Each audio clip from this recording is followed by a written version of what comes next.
himself would come.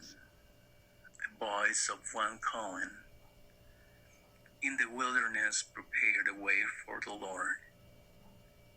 Make straight in the desert a highway for our God. Every valley shall be raised up, every mountain and hill made low, and the glory of the Lord will be revealed. He would come personally and dwell in the mountain. He will come, and just so, no one will doubt it. Isaiah made it crystal clear.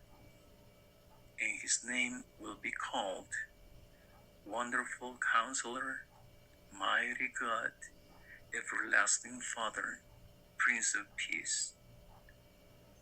Look, the virgin will conceive, she will bear a son, and call him Emmanuel, God with us.